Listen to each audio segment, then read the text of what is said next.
Christmas Eve in Samet, and I thought I'd do a quick walk along the beach to show the people that haven't been here what it's like, and the people that have been here what the current situation is in terms of how many people are here and what's occurring and what isn't. I've never been here before, so I have no doubt that it's normally a lot busier than this. It was actually busier a few days ago on the weekend, which I guess makes sense because of the proximity to Pattaya and Bangkok. But it's sort of how I like things. I like tranquil islands, and it feels like that at the minute.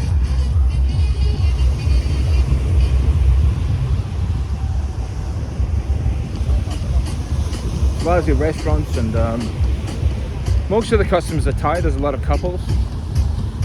I haven't seen any single men. They're probably here, but they're certainly not the majority of the people like they would be in Pattaya, for example. And if you have a Thai partner or a Western partner, this is a place to bring them. I think it's a good place. I actually think from my previous experience, I preferred Chiang Mai. Sorry, I apologize. I preferred Koh Chang. I thought it was a little bit more high-end. I thought it was actually naturally more beautiful. But this is just so easy. It's so close to Bangkok. It's so close to Pattaya. Makes a lot of sense. It's a good place to chill out. And there's nobody more chill than the staff.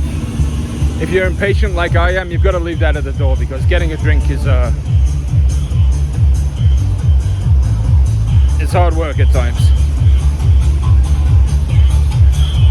But they're just relaxed people. That's the nature of an island place, I guess. I see a lot of fire shows moving along the beach from bar to bar. That's pretty impressive.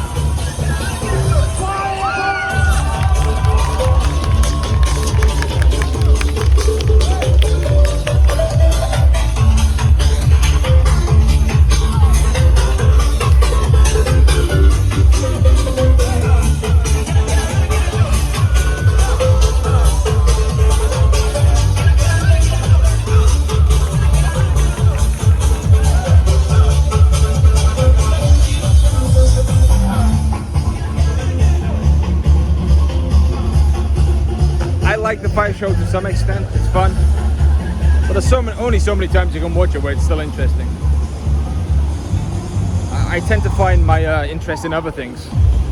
I was watching an old lady, who I assume is a native of the island, picking crabs earlier off the beach, and the contrast between her and the Westerners spending a lot of money, I found that quite interesting and quite entertaining. The kids playing on the beach, I think it's quite fun to watch them enjoy themselves.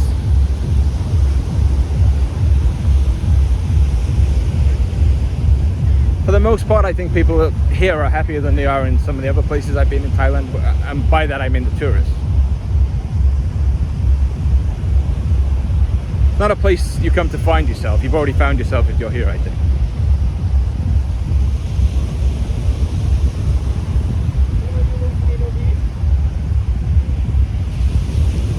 Getting invited into the restaurant.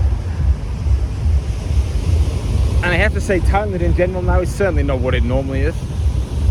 But it's fun. You can still have a good time, depending on what you consider fun. I was in Pattaya. There was plenty of that kind of action going on if you wanted it. For those of us who don't, there's plenty of the bars and the drinks and stuff going on.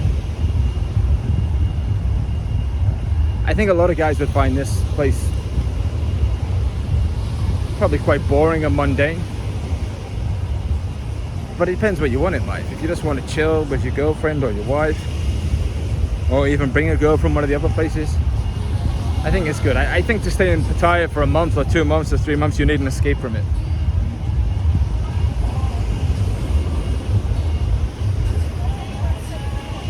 They're still playing live music here, which there's not a lot of in Pattaya. I did say a little bit.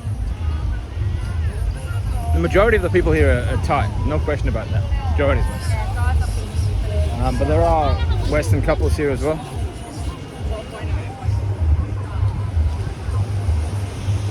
And what's quite interesting is, let's say we would go to the bar at 5 or 5:30 when it opens up. That's normally quite early for me, but because they're closing early, I'm going to the bar earlier. That's when the Thais always come out. They come out at that time because they don't want to go in the sun. What do they say? Only mad dogs and Englishmen go out in the midday sun, right? So they come out on the boats and the kayaks and stuff at 5:30.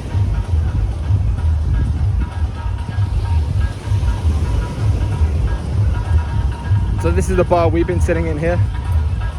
They're very nice, but what I have noticed, a lot of the staff in general, not in this specific to this bar, but in general, they're not Thai. So ordering a drink can be a challenge. Quite often they're Kaimo, or quite often they're from Burma. Or Myanmar, I think is the correct term now. So it's a challenge because they don't speak English and they don't speak Thai. But I guess that shows how hard it is to find staff for them here. All in all, if you want a break, you want to relax somewhere, particularly if you're a typical guy that just goes to Pattaya normally, I would recommend breaking it up and coming here maybe for a weekend, just giving yourself a break. Everybody else is backing off from the fire, but we're going in, it's alright. I'm not sure how well you can hear me, but we'll just roll with it.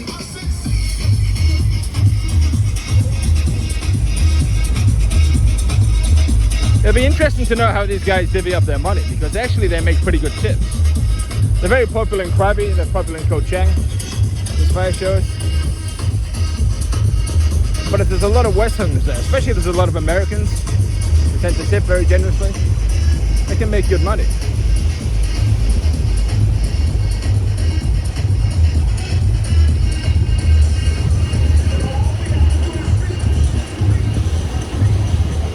So the hotel that I was staying at is just around the bay there. I can highly recommend. Put a link to that in there later. No, that was it. I just wanted to show people that haven't been here what it's about. It's not a particularly exclusive or high-end place, but it's a good place to relax. Prices, I don't know. I'm not the best person to ask, but I didn't find it expensive. I don't think it is expensive. Maybe the taxis are adding 100 baht more than they ordinarily would, but I can understand that at the minute. There's firstly a lack of customers, but secondly there's no return taxis, right? So normally they would have a taxi back. They don't have that at the minute.